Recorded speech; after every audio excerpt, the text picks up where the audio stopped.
Selamat datang dan selamat beribadah di Gereja GPDI Kalvari Kupang. Mari sama-sama kita akan melihat pengumuman untuk jadwal ibadah sepekan. Oleh kuasa dan Allah dilihat dan siapa dapat melawan. Kita lebih dari pemenang, lebih dari pemenang.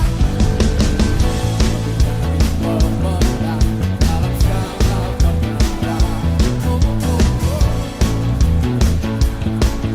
Oleh kuasa dan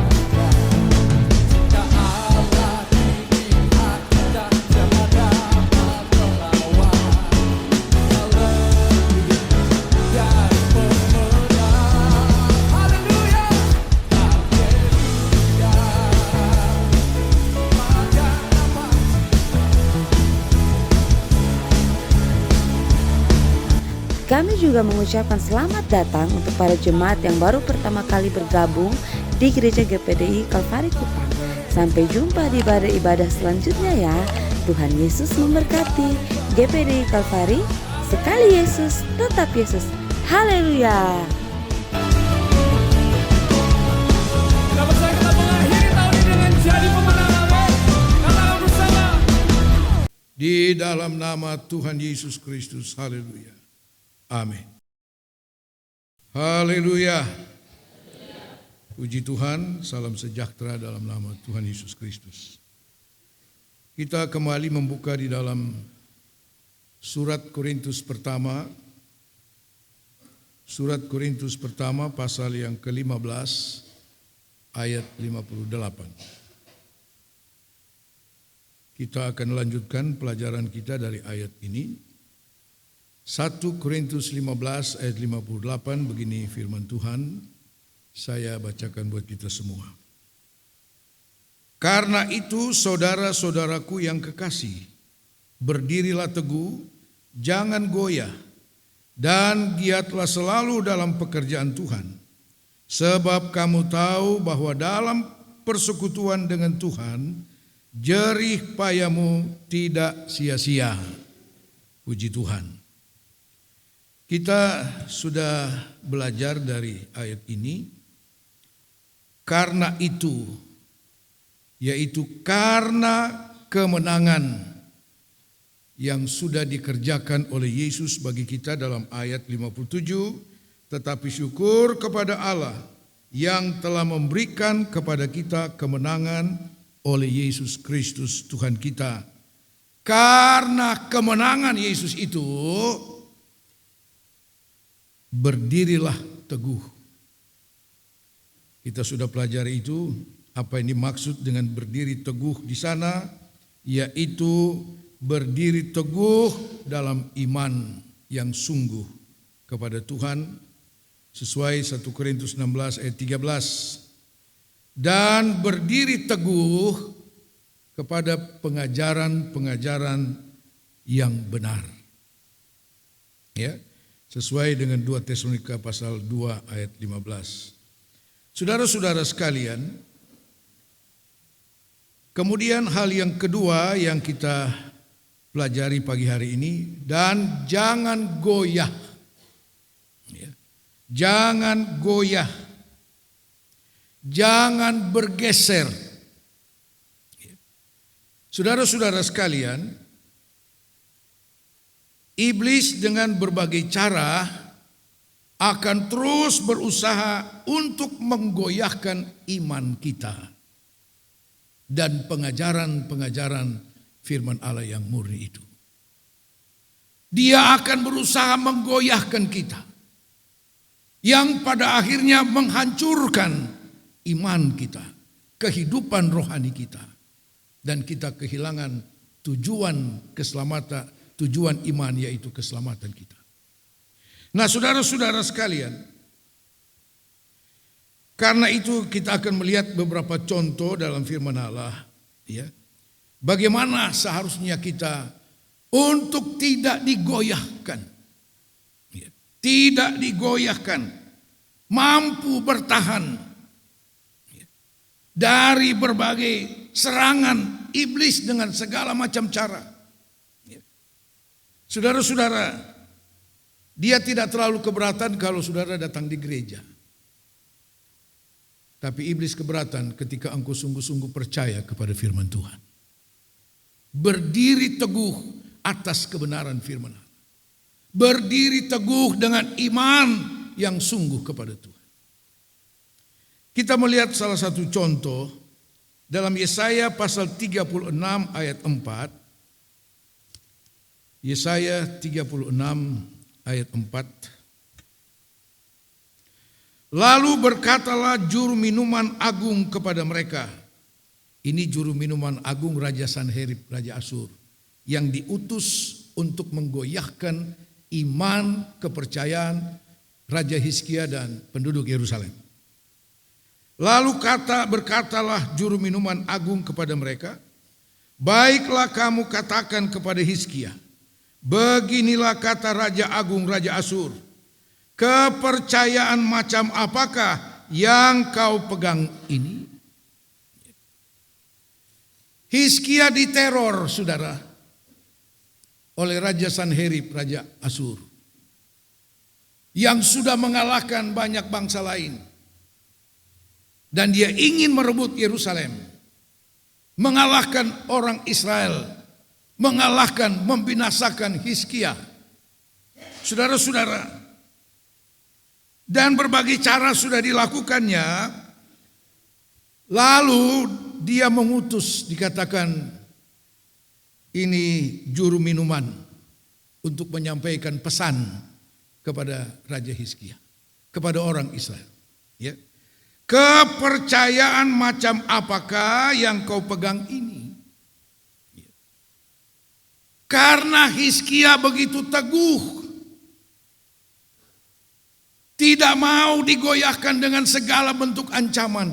Iblis melalui ancaman Raja Sanherib ingin menggoyahkan kepercayaan daripada Raja Hizkia dan penduduk Yerusalem.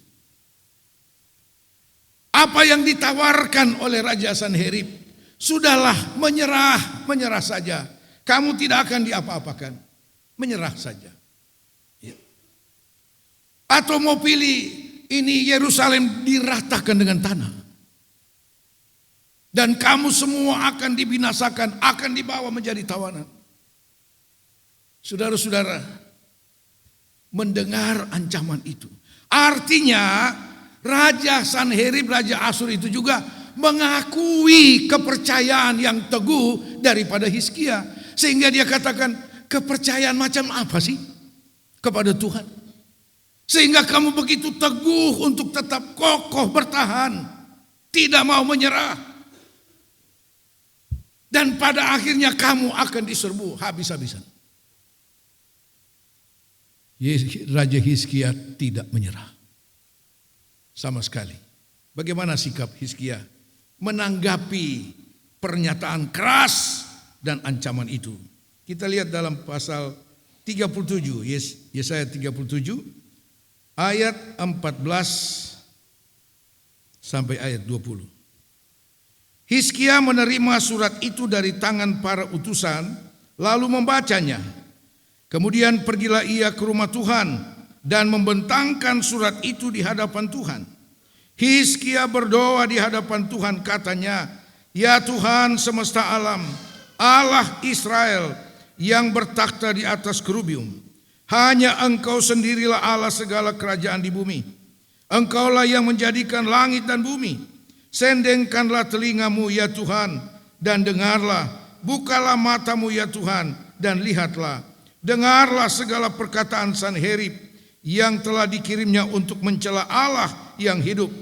Ya Tuhan, memang raja-raja Asur telah memusnahkan semua bangsa di negeri-negeri mereka dan menaruh para ilah mereka ke dalam api, sebab mereka bukanlah Allah, hanya buatan tangan manusia, kayu dan batu, sebab itu dapat dibinasakan orang.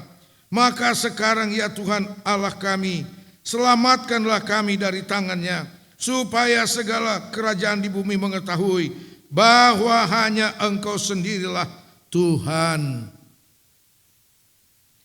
Bagaimana sikap Raja Hizkia menanggapi surat yang dikirimkan oleh Sanherib dengan penuh ancaman dan sebagainya, tawaran untuk menyerah. Apa yang dibuat oleh Hizkia? Dia pergi ke rumah Tuhan untuk berdoa. Katakan amin. Saudara, ini yang memperkokoh iman. Ini rahasia kuatnya kepercayaan Hizkia kepada Tuhan. Dia tidak bisa diancam begitu saja. Dia membawa persoalan ini kepada Tuhan melalui doa. Dia tidak mulai jalan kiri kanan untuk cari pendapat. Sama sekali tidak.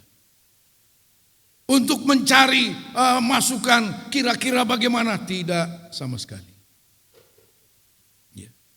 Dia lebih percaya kepada Tuhan. Katakan amin. Ini sikap yang benar. Ini sikap orang yang tidak tergoyahkan dari kepercayaan kepada Tuhan.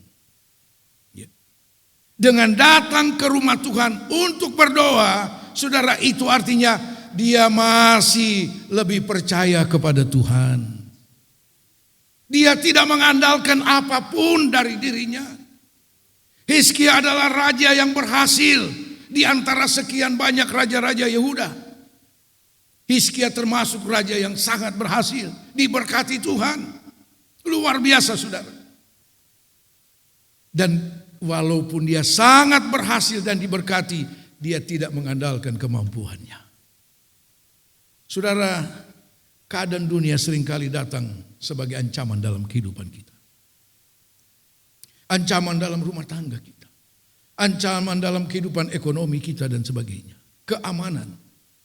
Saudara, tidak ada yang bisa kita andalkan. Mari kita belajar bawa seluruh persoalan kepada Tuhan. Ya. Itu surat sesudah dia baca. Surat yang dianggapnya penuh penghinaan kepada Tuhan. Dia bawa di dalam rumah Tuhan, dia bentangkan, Tuhan lihat ini. Ya. Ini. Ya. Dia tidak mulai, kalau waktu itu sudah ada HP, dia mulai posting kemana-mana. Ya. Tidak. Bawa kepada Tuhan. Tuhan lebih tahu apa yang terbaik untuk saudara dan saya. Haleluya. Dan mari kita lihat kemudian jawaban Tuhan atas sikap yang benar daripada Raja Hizkia. Ayat 21. Lalu Yesaya bin Amos menyuruh orang kepada Hizkia mengatakan, beginilah firman Tuhan Allah Israel tentang yang telah kau doakan kepadaku mengenai Sanherib Raja Asur. Ada beberapa hal yang disampaikan ke sana. Mari kita lanjut kepada pasal 37 ayat 33 sampai ayat 36. Kesimpulan jawaban Tuhan yang diberikan Tuhan kepada Nabi Yesaya, gembalanya Raja Hizkia. Ya. Ayat 33. Sebab itu beginilah firman Tuhan mengenai Raja Asur. Ia tidak akan masuk ke kota ini, ke kota Yerusalem, dan tidak akan menembakkan panah ke sana. Juga ia tidak akan mendatanginya dengan perisai dan tidak akan menimbun tanah menjadi tembok untuk mengepungnya. Melalui jalan dari mana ia datang, ia akan pulang. Tetapi ke kota ini dia tidak akan masuk. Demikianlah firman Tuhan. Dan aku akan memagari kota ini untuk menyelamatkannya oleh karena aku dan oleh karena Daud hambaku. Keluarlah malaikat Tuhan, lalu dibunuhnyalah 185.000 orang di dalam perkemahan Asur. Keesokan harinya pagi-pagi tampaklah semuanya bangkai orang-orang mati belaka.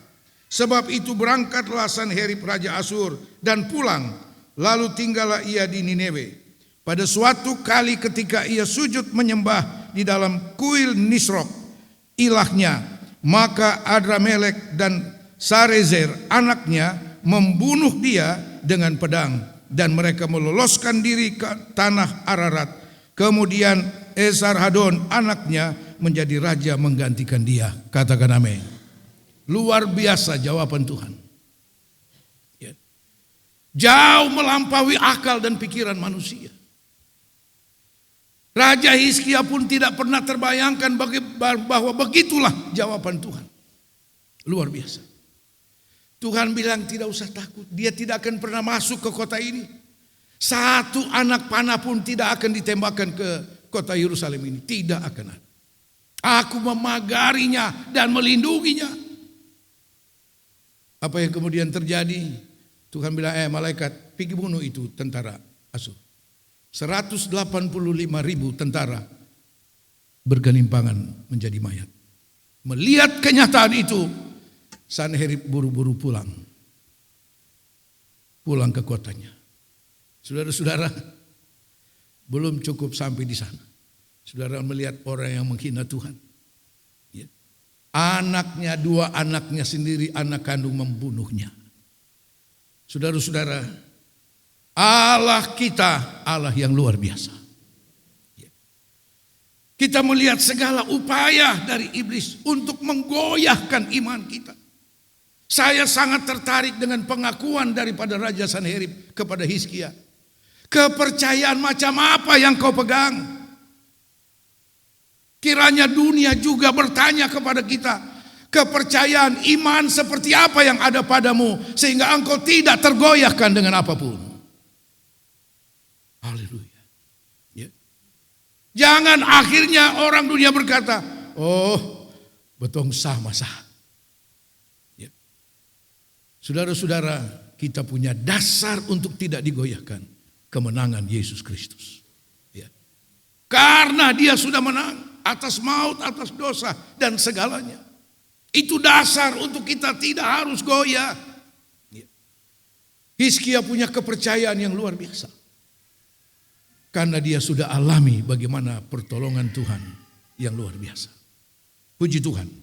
Saudara-saudara sekalian, mari kita lihat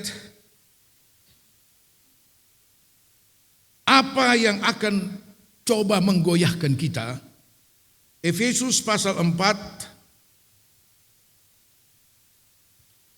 Efesus pasal 4 ayat 11 sampai 15. Dan ialah yang memberikan baik rasul-rasul maupun nabi-nabi, baik pemberita-pemberita Injil maupun gembala-gembala dan pengajar-pengajar, untuk memperlengkapi orang-orang kudus bagi pekerjaan pelayanan, bagi pembangunan tubuh Kristus, sampai kita semua telah mencapai kesatuan iman dan pengetahuan yang benar tentang anak Allah, kedewasaan penuh dan tingkat pertumbuhan yang sesuai dengan kepenuhan Kristus.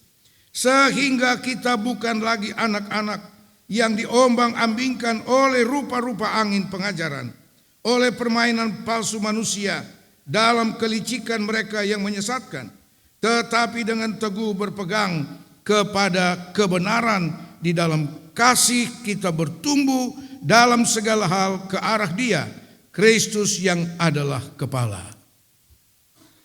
Ini yang akan coba menggoyahkan iman kita, pengajaran kita. Apa itu? Dikatakan angin pengajaran yang menyesatkan. Dalam berbagai kelicikan. Kelicikan apa? Saudara, berbagai penafsiran yang kelihatannya menarik. Ya. Yang mau masuk surga tapi gampang. Ya. Jalan pintas. Tidak usah repot-repot. Tidak usah harus berbagai proses, tidak perlu. Ya. Oh, bermunculan bermacam-macam pengajaran yang menyesatkan. Dikatakan di sini dengan segala kelicikan dalam berbagai bentuk penafsiran yang menyimpang. Saudara-saudara, yang siap memangsa mereka yang tidak punya dasar pengajaran yang kuat. Ya. Iblis menawarkan jalan pintas kepada manusia pertama di Taman Eden. Ya. Iblis tanya, apa kata firman Tuhan mengenai semua yang ada di taman? Oh, firman Tuhan bilang, kami boleh makan semua buah di taman ini, kecuali satu, pengetahuan baik dan jahat. Iblis bilang, lu salah dengar. Lu yang salah atau Tuhan yang salah? Yang dimaksud Tuhan, semua tidak boleh dimakan kecuali pengetahuan baik dan jahat. Saudara-saudara, Hawa bilang tidak. Yang Tuhan bilang semua boleh dimakan, tidak boleh makan buah itu. Sebab kalau kami makan, nanti kami mati. Iblis bilang, lu terlalu jauh, lu dekat sedikit, ini rahasia loh. Ini tafsiran baru, coba lu dekat-dekat. Iblis takut kalau Adam duluan dengar. Karena Adam yang terima itu firman. Lu dekat-dekat dulu. Ya. Tuhan Allah sudah tahu. Ini rahasia loh. Ya. Kalau kamu makan itu buah pengetahuan baik dan jahat, matamu terbuka dan langsung jadi seperti Tuhan Allah. Jalan pintas bukan? Oh begitukah? Begitu kita buka HP, muncullah segala macam tafsiran di sana. Ya. Wah, ini ternyata gampang. Mau capai surga itu ternyata gampang. Tidak usah repot-repot. Tidak perlu dengan segala pengorbanan, tidak perlu. Ya. Gampang ternyata. Ya. Kita belajar dari peristiwa di Taman Eden. Iblis menawarkan jalan pintas. Kepalsuan sudah. Kepalsuan. Dan manusia goyah. Oh, imannya goyah. Dan dia menyimpang dari firman Tuhan. Yang terjadi, matanya terbuka, bukan jadi seperti Tuhan Allah. Diusir dari Taman Eden. Dibuang dari hadirat Tuhan. Itu yang terjadi. Dan memang itu keinginan daripada iblis. Mari saudara, itu cara iblis untuk menggoyahkan kita. Dari iman yang sungguh. Dari pengajaran-pengajaran yang murni. 2 minggu yang lalu saya sudah katakan ada 3 sarana yang dipakai iblis untuk menyesatkan kita. Melalui literatur. Paulus katakan surat-surat yang dikatakan dari kami. Padahal bukan.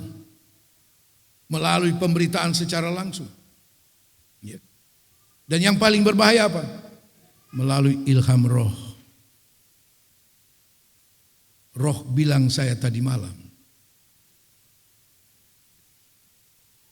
Ini pagi roh bilang kita tidak usah pergi gereja. Sebab nanti ada bencana.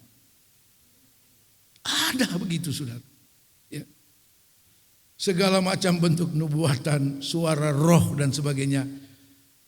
Saudara mau ketemukan itu gampang di persekutuan doa.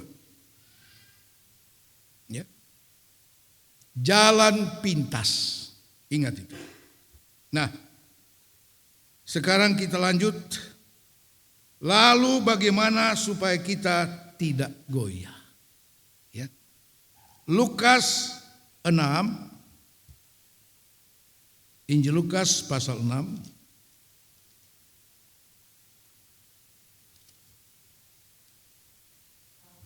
Ayat 46 sampai 48. Lukas 6 ayat 46 sampai 48. Mengapa kamu berseru kepadaku Tuhan, Tuhan, padahal kamu tidak melakukan apa yang aku katakan? Setiap orang yang datang kepadaku dan mendengarkan perkataanku serta melakukannya, aku akan menyatakan kepadamu dengan siapa ia dapat disamakan. Ia sama dengan seorang yang mendirikan rumah. Orang itu menggali dalam-dalam dan meletakkan dasarnya di atas batu. Ketika datang air bah dan banjir melanda rumah itu tidak dapat digoyahkan karena rumah itu kokoh dibangun. Tidak dapat digoyahkan. Karena apa? Orang yang mendengar dan melakukan perkataanku. Itu rahasianya. Supaya tidak digoyahkan. Tidak dapat digoyahkan. Banyak orang mendengar firman Tuhan. Sedikit orang yang melakukannya. Sebab rasanya berat. Aduh. Ya. Firman Tuhan bilang jangan ini, jangan itu. Aduh. Tapi kalau di gereja sana dia bilang boleh. Ya. Saudara, itulah jalan pintas. Ya. Orang yang datang kepadaku mendengar perkataanku dan melakukannya. Mendengar dan melakukan.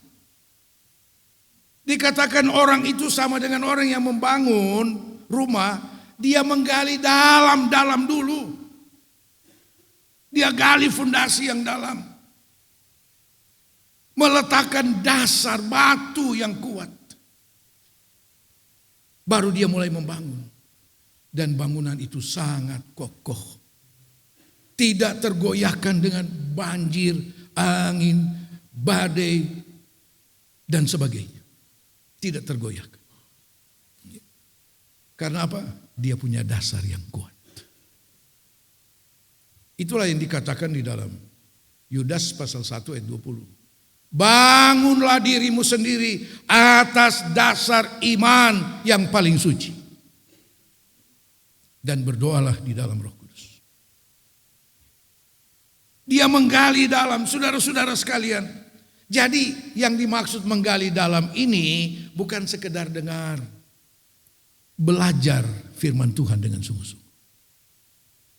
Gereja mula-mula mereka bertekun, mereka belajar sungguh-sungguh firman Tuhan. Itu sama dengan menggali dalam. Jangan cuma lihat firman Tuhan pada permukaannya. Oh, firman Tuhan kaya dengan berbagai rahasia Allah di dalamnya. Kaya dengan berbagai rahasia. Tetapi kita perlu ada hubungan dengan firman Tuhan. Perlu ada waktu dengan firman Tuhan. Belajar. Lalu Yesus katakan dan bangunan itu tidak dapat digoyahkan. Kokoh berdiri. Jadi untuk tetap kokoh 1 Korintus 15 tadi katakan tidak goyah. Belajar, dengar firman Tuhan dengan sungguh-sungguh. Ya. Fokus untuk mendengar firman Tuhan. Ya. Dan minta kekuatan Roh Kudus untuk melakukannya. Haleluya. Kenapa kita lebih gampang melakukan apa kata orang daripada apa kata firman Tuhan? Ya. Ini calon-calon anak Tuhan yang mudah goyah.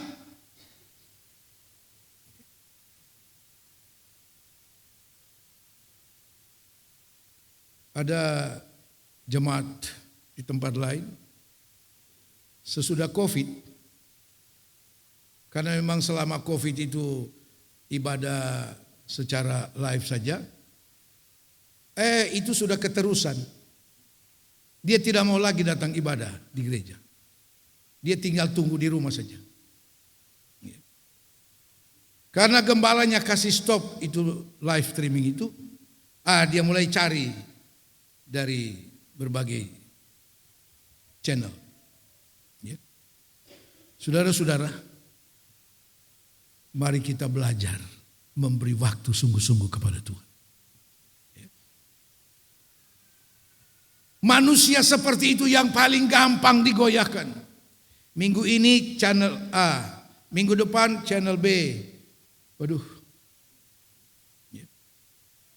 tidak tahu yang mana yang dia mau pegang. Saudara-saudara sekalian, yang berikut.